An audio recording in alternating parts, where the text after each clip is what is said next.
Bismillah, assalamualaikum warahmatullahi wabarakatuh. Alhamdulillah, salatu wassalamu ala rasulillah wa ala alihi wa sahbihi wa sallama taslima. Kembali lagi kita mengkaji hadis Rasulullah dari kitab Al-Arba'in An-Nawawi. Sekarang di hadis ke-29.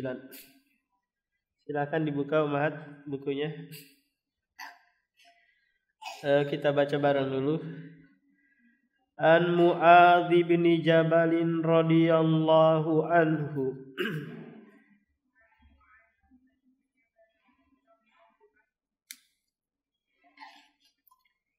An Mu'adz bin Jabal radhiyallahu anhu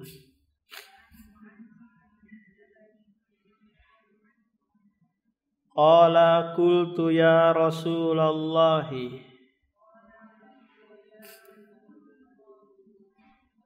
Qala qultu ya Rasulullah akhbirni bi amalin yudkhilunil jannata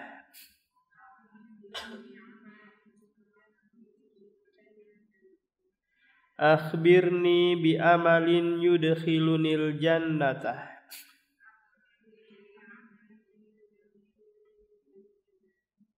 wa yubaiduni anin nari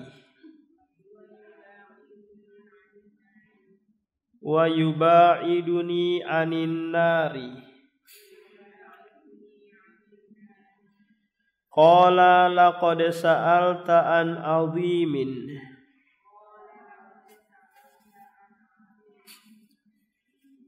qala laqad sa'alta an azimin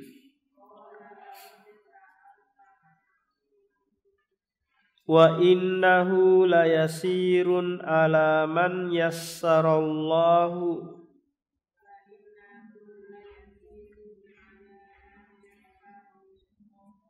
wa innahu layasirun ala man yassarahullahu ta'ala alaihi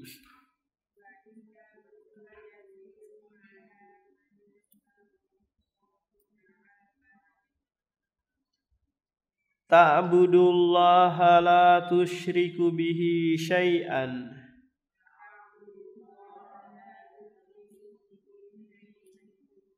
ta'budullaha la tusyriku bihi syai'an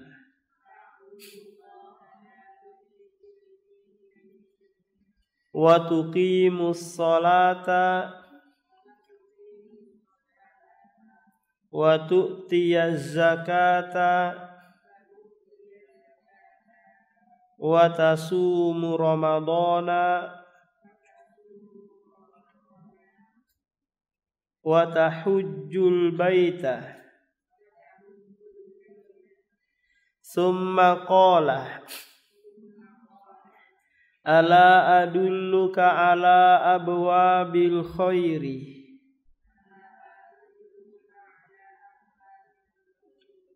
ala adulluka ala abwabil khairi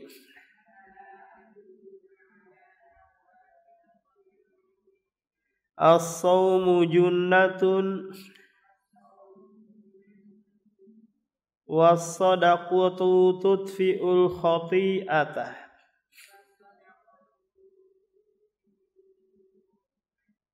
was-sadaqatu tudfi'ul khati'atah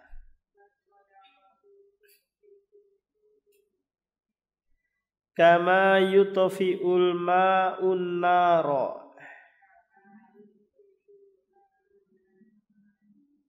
kama yutfi'ul ma'un nara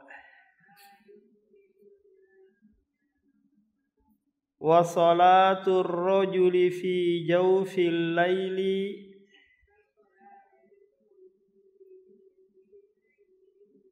wa salatur rajuli fi jawfil laili summa tala tatajafa junubuhum anil madaji'i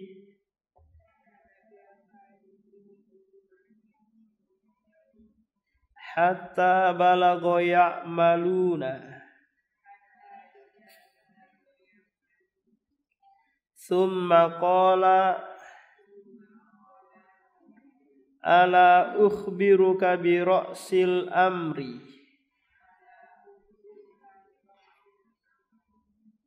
Ala ukhbiruka bi ra'sil amri wa amudihi wa dhirwati sanamihi. Qultu bala ya Rasulallahi.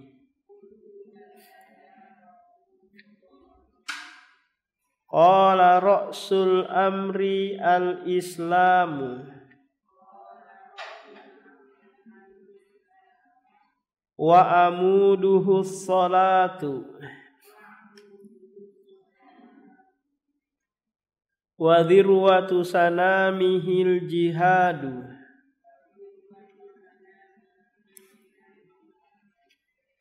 Summa qala ala ukhbiruka bimalaki dzalika kullihi.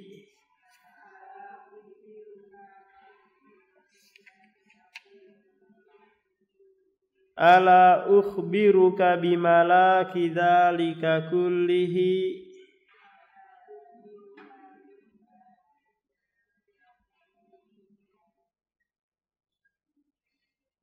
Qultu bala ya Rasulallahi.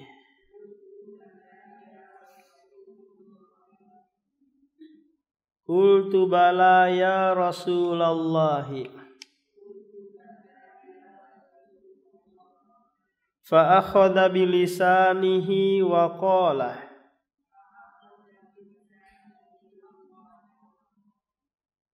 kuffa alayka hadha. Qultu ya Nabiyallahi wa inna lamu'akhadhuna bima natakallamu bihi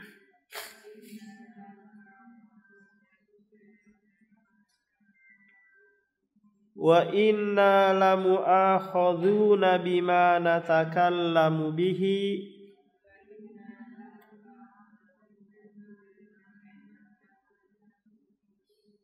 Faqala sakilat ummuka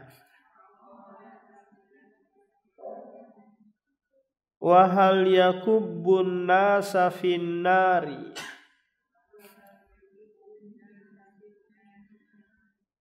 ala wujuhihim au qala ala manakhirihim au qala ala manakhirihim illa hasaidu alsinatihim. Rawahu Tirmidhiyu wa qala hadisun hasanun sahihun.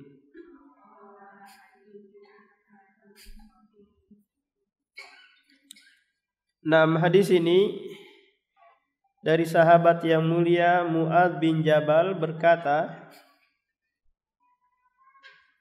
wahai Rasulullah, kabarkanlah kepadaku sebuah amalan yang memasukkanku ke dalam surga dan menjauhkanku dari neraka. Ini adalah pertanyaan dari sahabat yang mulia kepada Rasulullah agar dia bisa mengamalkannya, kemudian dia mendapatkan surga dunia dan surga akhirat kelak. Tapi Rasulullah mengomentari pertanyaannya dengan berkata, laqad sa'alta an azim. Engkau sungguh bertanya tentang perkara yang besar. Kalau manusia bertanya atau meminta sesuatu dari perkara dunia, ya nggak terlalu berat. minta uang mungkin, minta janda mungkin, minta apa gitu. Enggak terlalu ini. Tapi ini minta amalan yang memasukkan ke surga. Sementara surga itu arduha ka ardis samawati wal ard. Luasnya seperti luas langit dan bumi.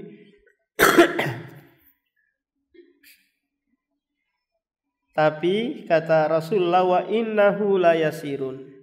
Sesungguhnya permohonanmu itu besar tapi akan mudah jika Allah mudahkan. Menunjukkan bahwa manusia itu tidak memiliki daya, kekuatan kecuali pertolongan dan kemudahan dari Allah untuk melakukan amalan-amalan yang memasukkan dia ke dalam surga. Akan tetapi di sana umahat ada hadis yang berbunyi yang Rasulullah menyebutkan la yadkhulul jannah bi a'malikum. Kalian tidak masuk surga dengan dengan amalan kalian. Sahabat bertanya lagi, wala anta wahai Rasulullah? Tidak juga engkau wahai Rasulullah? Wala ana, tidak juga saya. Hadis ini maknanya umahat bahwa surga itu tidaklah ditukar dengan amalan soleh kita. Tapi dia hanyalah sebab memperoleh surga Allah Subhanahu wa taala. Kalau sekiranya tukar menukar antara surga dengan amalan soleh kita, maka untuk membayar kenikmatan saja itu tidak cukup.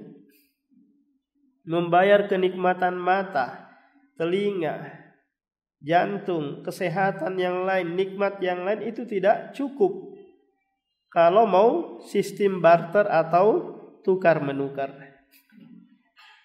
Tapi karena Allah menjadikan amalan itu sebagai sebab, maka inilah yang kita tempuh agar kita dimasukkan ke dalam surganya. Tapi boleh nggak di sana umahat ada orang nggak punya amalan tapi dimasukkan ke dalam surga, belum sempat melakukan amalan kecuali hanya ucapan dia la ilaha illallah, atau karena hijrah dia dari tempat yang buruk ke tempat yang baik, maka ini juga bisa Allah masukkan ke dalam surga. Karena surga itu milik Allah, dia berikan kepada siapa yang dia kehendaki. Nah, dari sini kita ketahui umahat bahwa kita bisa sholat, bisa hadir di majelis taklim itu karena kemudahan dari Allah Subhanahu wa taala. Maka dari sini hendaknya kita mencari juga sebab-sebab Allah itu memberikan kemudahan. Karena betapa banyak ibu-ibu di sana yang enggak dikasih kesempatan, kemudahan untuk duduk di majelis ilmu, mengangkat kebodohan yang ada pada diri mereka. Di antara sebab Allah memberikan kemudahan kepada kita adalah doa. Kita berdoa agar dimudahkan oleh Allah. La sahla illa ma ja'altahu sahla. Ma ja'altahu sahla. Tidak ada kemudahan kecuali apa yang engkau jadikan mudah. Di akhir surah Al-Baqarah di ayat 286 di sana Allah berfirman, wala tahmil alaina isran kama hamaltahu 'alal ladzina min qablina rabbana wala tuhammilna ma la taqata lana bih. Coba lihat. Di sini Allah mengajarkan kita doa agar memohon kemudahan dari Allah Subhanahu wa taala.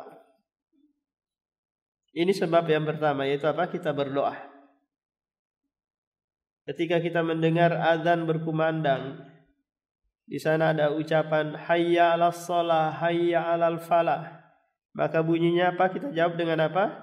La haula wala quwata illa billah. Tidak ada daya dan kekuatan untuk memenuhi panggilan si muadzin kecuali karena pertolonganmu, kemudahan darimu ya Allah. Sebab yang kedua ummahat adalah ita', memberikan sesuatu kepada orang lain. Apakah itu berupa uang, kue, ilmu, pakaian. Maka dengan kita memberikan sesuatu yang kita miliki, inilah Allah datangkan kemudahannya untuk kita mudah melakukan ketaatan. Kemudian yang ketiga, takwa. Amalan soleh yang kita lakukan ummahat itu akan mengundang amalan-amalan berikutnya. Maka setan tak kala manusia terjatuh pada kesalahan, dia berusaha menjauhkan manusia itu dari ketaatan.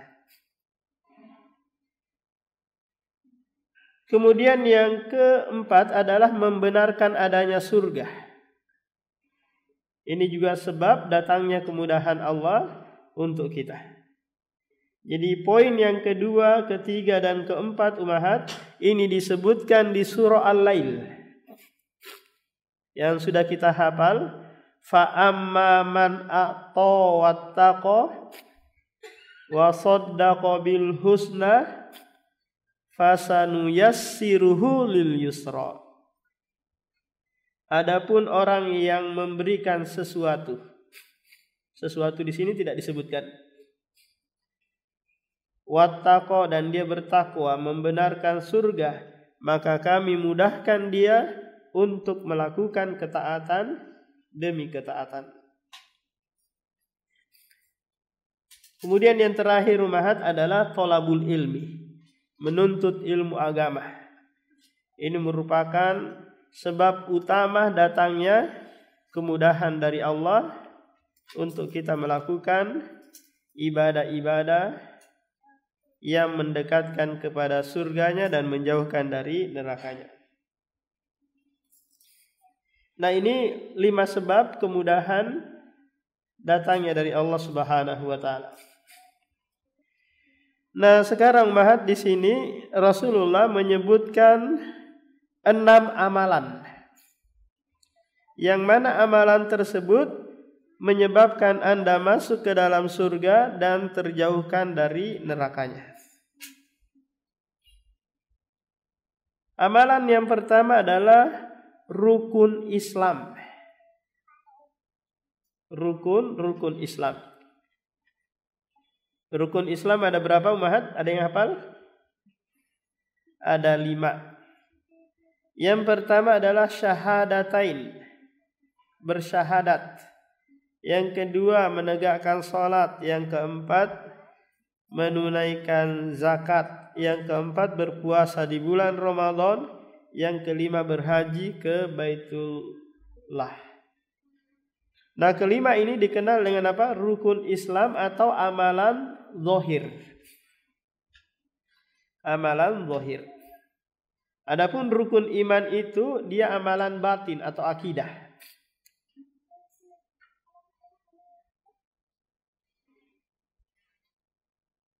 Jadi jika ada seseorang menjalankan rukun Islam, maka dia melakukan sebab untuk masuk ke surga Allah.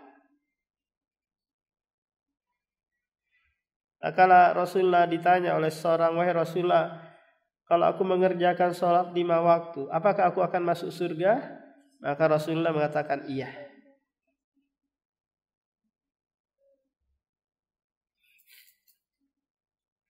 Kemudian amalan yang kedua yang disebutkan di hadis ini adalah as-saumus sunnah, puasa sunnah. Bukan apa? Bukan puasa wajib, tapi apa? Puasa sunnah. Yang itu banyak sekali jumlahnya. Apakah Senin, Kamis, Ayyamul Bid, kemudian puasa Arafah, puasa Muharram, puasa Daud. Ini adalah apa, Mahat? puasa-puasa sunnah. Yang tujuannya adalah menyempurnakan puasa wajib kita yang kurang. Sekaligus sebagai junnah. Junnah itu tameng bagi diri kita. Karena di saat kita berpuasa itu dapat menekan hawa nafsu kita. Sehingga tidak mudah larut dalam dorongan hawa nafsu. Maka di sini Rasulullah menyebutkan as-saumu junnah. Puasa sunnah itu adalah tameng yang menghalangi Anda terjerumus dalam memperturutkan hawa nafsu dan mengikuti bisikan syaitan.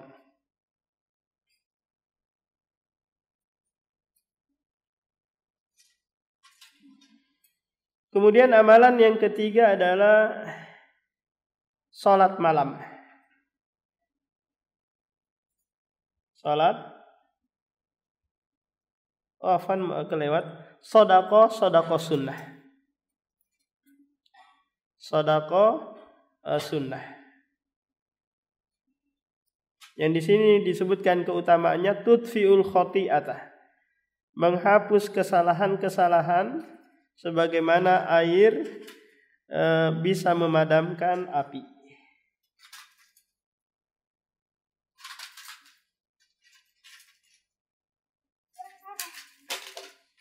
Jadi sedekah sunnah yang kita keluarkan, apapun itu bentuknya, maka ini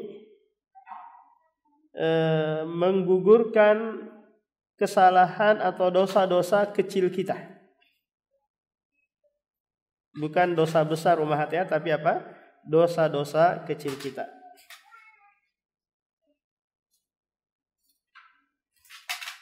Lantas sedekah sunnah yang kita keluarkan boleh enggak ditampakkan atau meski harus disembunyi-sembunyikan? Umat kira-kira. Nah, kalau sekiranya ditampakkan itu memberikan dampak atau efek yang baik kepada orang lain, maka ditampakkan. Contoh, tak kala ada kotak infak lewat umahat cabut uang 100 dari dompetnya, terus angkat tinggi-tinggi, masukin pelan-pelan gitu. Bismillah. Paham umat? Sebagai bentuk pengajaran bagi yang lain, umahat yang lain, bahwa bersedekah itu dengan yang merah-merah. Jangan yang abu-abu, apalagi yang ungu, apalagi yang warna biru. Ini yang merah-merah, lihat. Sebagai bentuk pengajaran kepada yang lain. Ini bagian dari man sanna sunnatan hasanatan. Memberikan pengajaran. Contoh lagi, seperti dia bersedekah beli keramik yang ukuran 60-60 untuk pembangunan masjid BDI. Tolong ya Pak Maulana diumumkan nanti. Saya menginfakkan 1000 kotak. Maka enggak apa-apa. Sebagai bentuk Mahat? Pelajaran, pengajaran kepada yang lain. Tapi kalau sekiranya sebagai bentuk riya, ini tidak boleh. Paham? Tidak boleh dia tampakkan. Tapi kalau sekiranya kemungkinan ada muncul rasa ujub, bangga, kalau ditampakkan, maka wajib Anda sembunyikan. Wajib disembunyikan. Kalau bisa bersedekah itu dengan tangan kanan yang tidak diketahui oleh tangan kirinya. Tapi banyak orang-orang yang memasukkan uang ke kotak infak, dia tutup tangan kanannya dengan dengan tangan kirinya umat. Biar Biar enggak dilihat orang, ternyata yang dia masukkan 2000. Yang dia masukkan koin 500. Allah berfirman di surah Al-Baqarah ayat 271, intu badus sodakoti fani immahi. Jika kalian tampakkan sodakoh kalian, maka itu adalah kenikmatan. Wa intukhfuha, jika kalian sembunyikan dan memberikan kepada orang fakir, itu lebih baik. Itu lebih baik. Dikisahkan bahwa Ali bin Husain bin Ali bin Abi Thalib atau dikenal dengan Zainul Abidin, dia itu bersedekah tepung itu di malam hari, di saat orang-orang sudah terlelap tidur. Dia taruh di depan pintu rumahnya. Orang-orang enggak ada yang mengetahui siapa yang bersedekah ini. Ternyata setelah Ali bin Husain ini meninggal dunia, baru ketahuan. Dari mana ketahuannya? Dari bekas tanda hitam di punggungnya. Karena setiap malam dia mengangkat sekarung tepung. Baru ketahuan bahwa ternyata dia yang selama ini membagi-bagikan tepung. Bukan saat kampanye wali kota atau gubernur, enggak, tapi dia memberikan sesuatu ikhlas karena Allah Subhanahu wa taala. Sampai orang-orang yang menerimanya pun enggak tahu.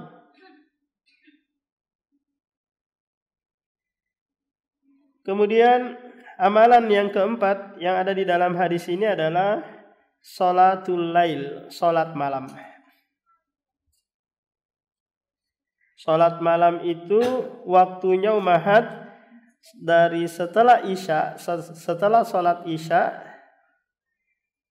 hingga sebelum datangnya waktu subuh. Ini waktu salat malam. Dan waktu yang paling afdol yaitu di sepertiga malam terakhir.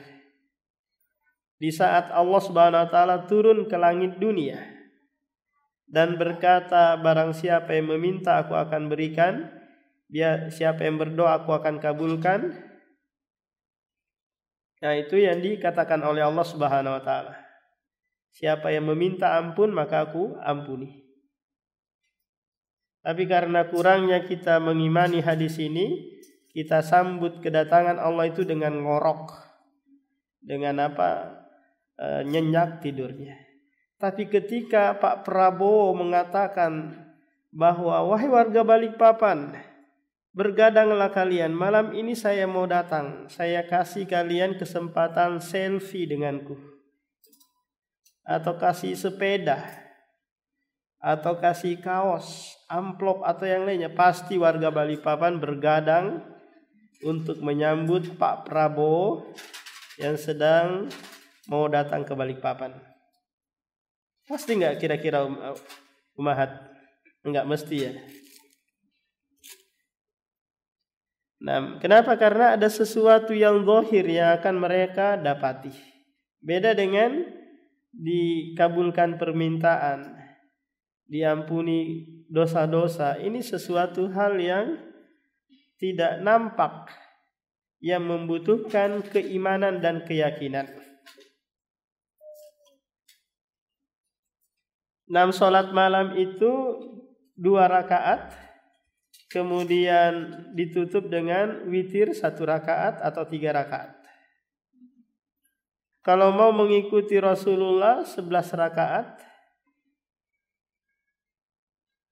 dengan bacaan yang panjang. Karena tujuan salat malam itu mahat adalah ihya'ul lail bil ibadah. Menghidupkan malam dengan ibadah kepada Allah Subhanahu wa taala. Nah, kalau salat malamnya setelah tidur, ini namanya apa? Tahajud. Kalau salat malamnya dilakukan di bulan Ramadan, namanya apa? Tarawih. Karena dibarengi dengan istirahat sejenak antara 2 rakaat. Jadi salat malam, salat tahajud sholat tarawih yang dianjurkan untuk berjamaah hanya di sholat tarawih. Adapun di sholat malam, di sholat tahajud, ini tidak dianjurkan untuk berjamaah. Dianjurkannya sendiri-sendirian. Kalau mau berjamaah dengan anak atau dengan istri, tapi sekali-kali saja dalam rangka tarbiyah, pendidikan. Bukan dijadikan rutinitas, sholat malamnya berjamaah.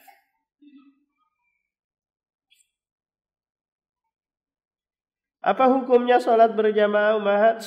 Sholat malam ini hukumnya adalah sunnah yang ditekankan. Karena Rasulullah pernah bersabda, alaikum biqiyamil lail, hendaknya kalian sholat malam. Fa innahu da'abus sholihin, karena hal itu adalah kebiasaan orang-orang soleh sebelum kalian. Wa inna qiyamal laili qurbatun ilallah, karena sesungguhnya sholat malam itu ibadah yang mendekatkan kalian kepada Allah.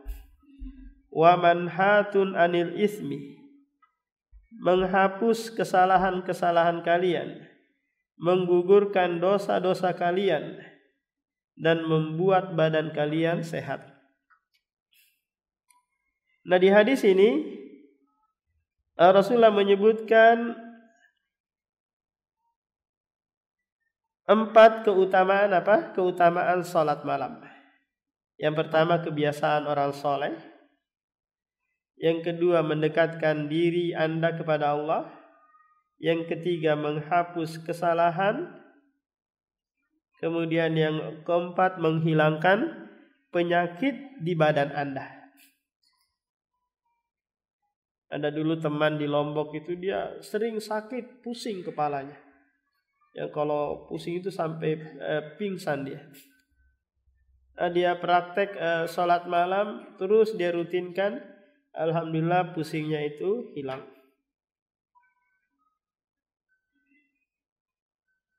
Nah, ini 4 keutamaan yang disebutkan di dalam hadis ini bagi mereka yang mengerjakan sholat malam. Keutamaan yang terbesar umahat di saat kita sholat malam itu mendidik kita untuk ikhlas kepada Allah Subhanahu wa Ta'ala. Coba bayangkan, kita sholat di tengah malam di saat orang gak ada yang lihat. Suami kita pun gak melihat anak-anak kita. Kita bangun mengerjakan 2 rakaat atau 1 rakaat, kemudian berdoa. Ini pendidikan apa umahat? Ikhlas dalam beribadah. Kemudian keutamaan yang keenam adalah meraih kemuliaan. Kata Rasulullah, syaraful mu'min qiyamuhu bilail. Kemuliaan seorang mukmin itu tak kala dia salat di malam harinya.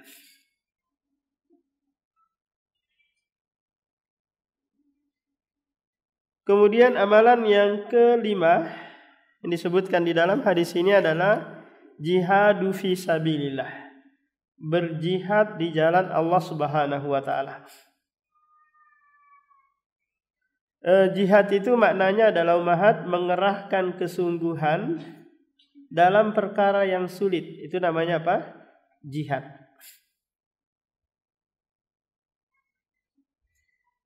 Jihad itu ada 4 macam. Yang pertama adalah jihadun nafs. Jihad terhadap diri sendiri. Yang kedua jihadus syaitan, jihad dalam memerangi syaitan. Yang ketiga jihadun nifaq, memerangi orang-orang munafik. Yang keempat jihadul kufar, jihad melawan orang-orang kafir. Nah, yang keempat ini umahat tidak disyariatkan bagi perempuan. Paham? Jadi perempuan itu tidak ada syariat jihad melawan orang-orang kafir.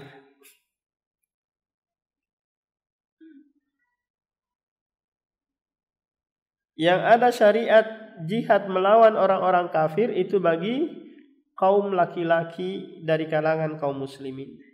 Tapi dengan syarat-syarat.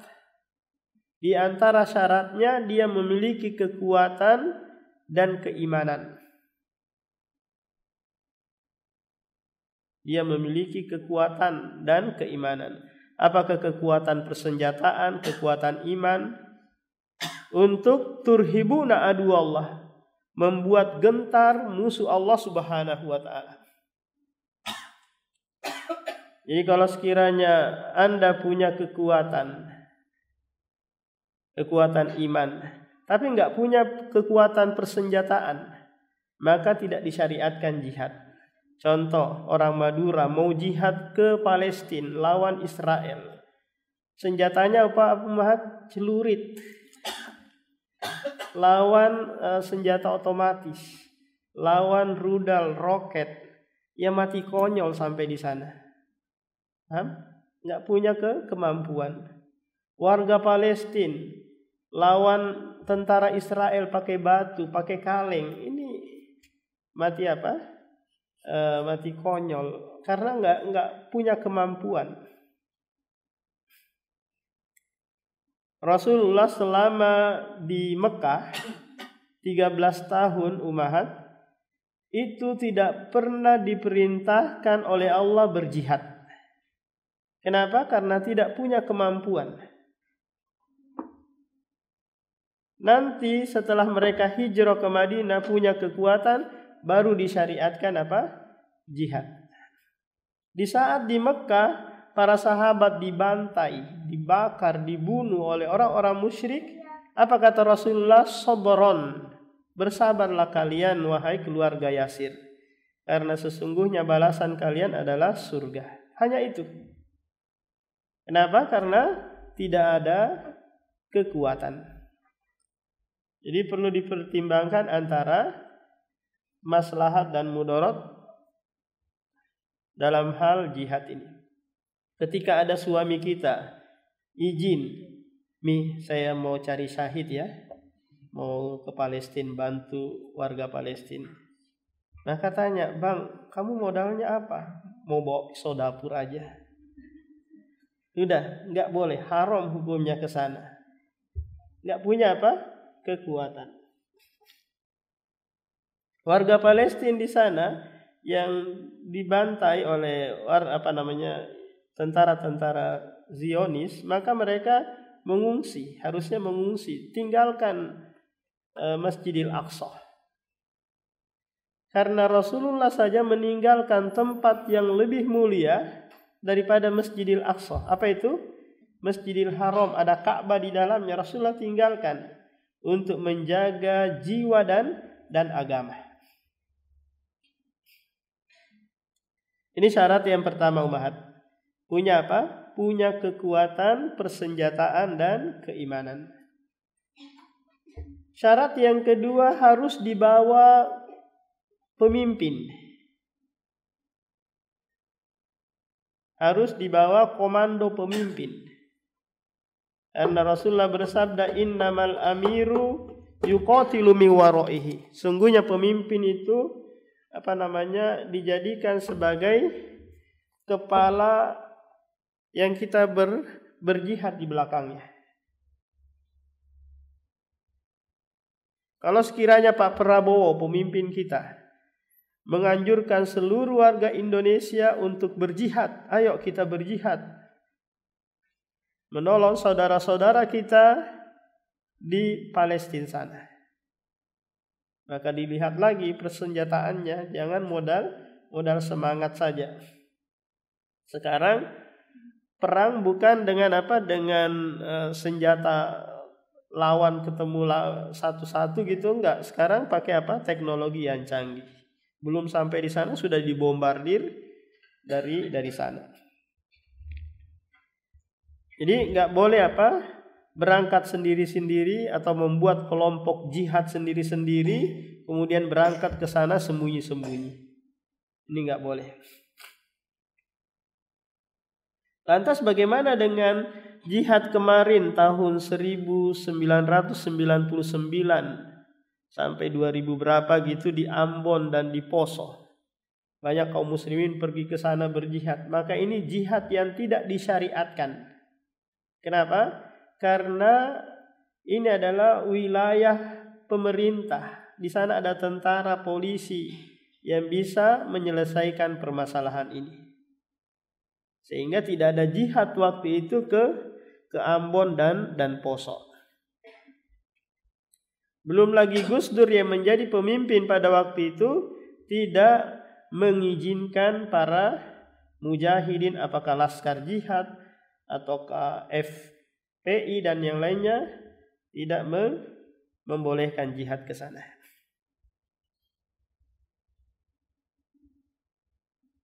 Jadi enggak sembarangan umat. Yang bisa kita lakukan adalah jihadun nafsi, jihad melawan diri sendiri. Dengan apa caranya? Menundukkan dia untuk belajar ilmu agama. Menundukkan dia untuk mengamalkan ilmu yang sudah dipelajari. Menundukkan jiwa untuk mendakwakan ilmu yang telah diketahui. Menundukkan jiwa untuk bersabar di atas segala gangguan dalam dakwah, dalam belajar, dalam mengamalkan ilmu. Ini apa umahat? Jihadun nafs. Ini jihad yang terbaik. Jihad yang terbaik yang bisa kita lakukan. Allah berfirman di dalam surah Al-Ankabut ayat terakhir, "Man jahada fina lanahdiyannahum subulana." Siapa yang bersungguh-sungguh menundukkan dirinya menuju jalan kami, niscaya kami akan berikan pertolongan dan hidayah. Ini jihad apa? Menundukkan jiwa. Adapun jihad melawan syaitan, melawan bisikan, menepis-nepis bisikan syaitan, ini juga kita bisa apa? Bisa lakukan kalau kita memiliki ilmu. Kita tahu bahwa ini bisikan syaitan ini. Ini makar syaitan. Sehingga kita tidak terperdaya dengannya. Musuh yang tidak kita lihat. Adapun jihad melawan orang-orang munafik dengan cara membongkar kenifakan mereka, menyebarkan kemunafikan mereka. Contoh kalau sekiranya ini ada seorang ustadz mungkin, dia di saat mengisi kajian menyampaikan hal-hal seperti ini. Ternyata di belakang layar dia bersemedi, dia bekerja sama dengan agama yang lain, dia kufur. Berarti apa ini umahat? Dia munafik. Maka boleh kita menyebarkan kepada kaum muslimin agar tidak lagi mengambil ilmu darinya, karena dia ternyata apa? Sudah munafik. Munafikul i'tiqadi, munafik keyakinan. Ia mengeluarkan dia dari agama. Kalau sekiranya di sana ada ustadz yang dia menyampaikan ilmu, menyampaikan agama, ternyata dia main sabu-sabu di dalam masjid. Dia main judi online. Dia korupsi dana pembangunan masjid. Maka yang mengetahui ini boleh menyampaikan kepada yang lain, karena ustadz ini sudah terjatuh kepada kemunafikan, karena dia menampakkan yang baik, menyembunyikan apa umahat? Yang buruk.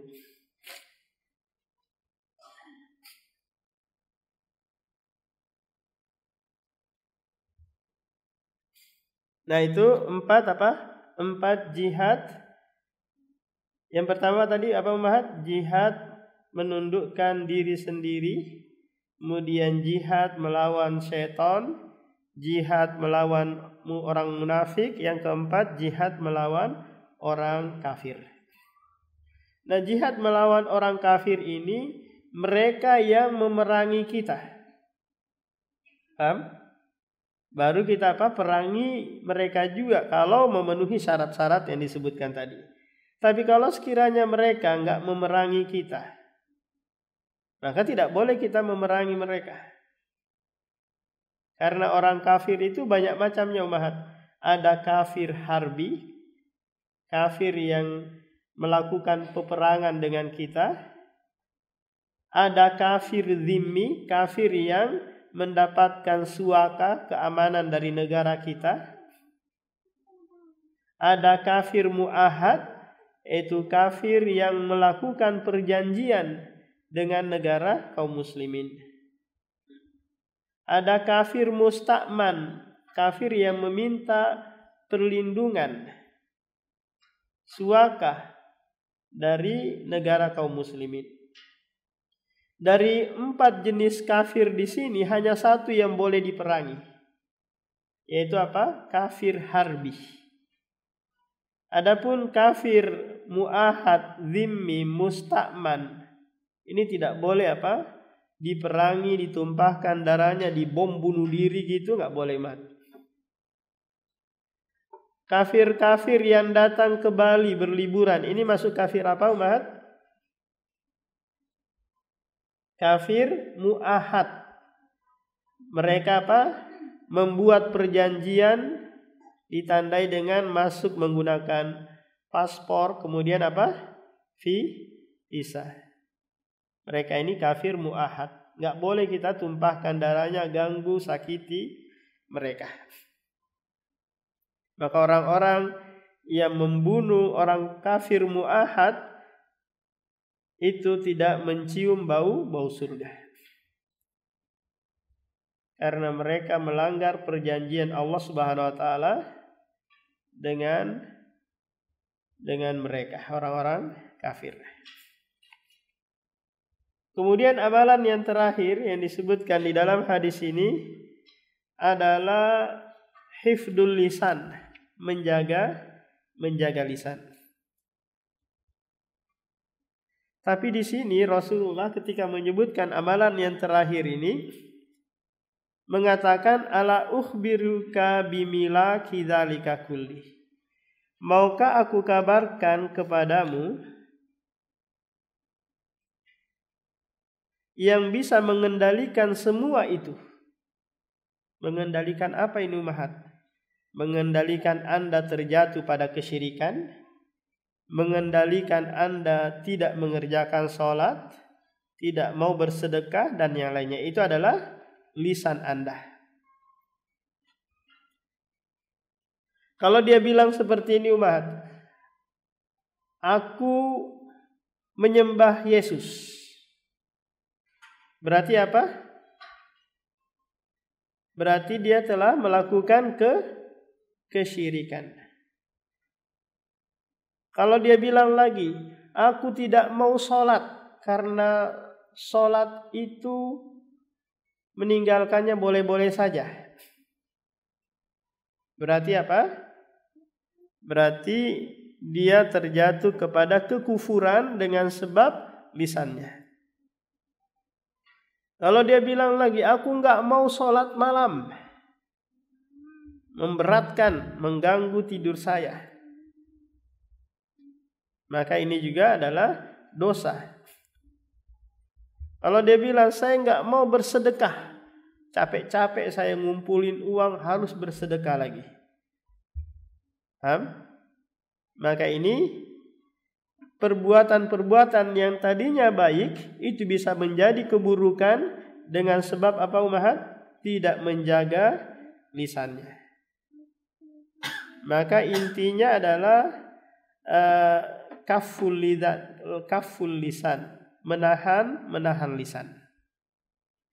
Karena dia bisa saja mengungkapkan sesuatu yang itu bisa memudaratkan agama kita, jiwa kita, akhlak kita, dan yang lainnya. Fa akhadha bilisanihi, lalu Rasulullah memegang lisannya, lalu berkata, tahanlah lisanmu ini. Akan tetapi Mu'adz bin Jabal belum merasa yakin, apakah mungkin nih kita bisa disiksa, diazab dengan apa yang kita ucapkan? Maka kata Rasulullah, sakilat ummuk. Ini ungkapan orang Arab Ummahat tapi tidak diinginkan maknanya. Ungkapan doa tapi tidak diinginkan maknanya. Hanya sekedar ungkapan yang disebutkan untuk memberikan tambih peringatan bahwa hal yang engkau pikirkan itu tidak sesuai dengan kenyataan. Kemudian kata Rasulullah, wahal yakubun nas, bukankah manusia itu dijerumuskan ke dalam neraka jahanam kecuali karena hasoidu, hasil dari lisan-lisan buruk mereka. Karena disebutkan di hadis yang lain, Rasulullah bersabda, innal abda, sesungguhnya seorang hamba dijerumuskan ke dalam neraka dengan sebab apa yang dia ucapkan. Kalau ada seorang ustadz berkata seperti ini Ummahat, bahwa apa yang ada di dalam Injil itu sama dengan apa yang ada di dalam Al-Quran. Tentang apa? Tentang cerita bahwa Nabi Isa itu dilahirkan oleh Bunda Maryam. Kira-kira ucapan dia ini apa? Ucapan dia kekafiran atau hanya sekedar khobar? Ummahat?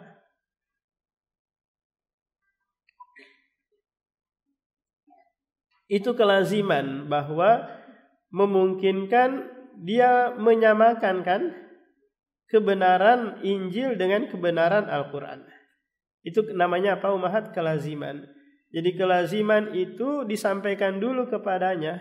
Apakah Anda menerima kelaziman tersebut? Bahwa Anda membenarkan yang ada di Injil sebagaimana kebenaran yang ada di dalam Al-Quran.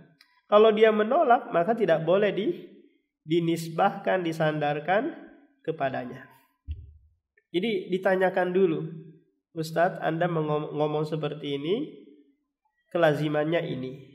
Apakah Anda menerima kelaziman ini, meyakini kelaziman ini? Kalau dia bilang enggak, saya enggak nerima itu, maka Anda tidak boleh sebarkan ke media sosial lain bahwa Ustadz Fulan telah kufur karena meyakini kebenaran Injil dan menyamakan Injil dengan Al-Quran. Ini Ummahat yang bisa kita sampaikan. Demikian. Subhanakallahumma wa bihamdika, asyhadu an la ilaha illa anta, astaghfiruka wa atubu ilaik.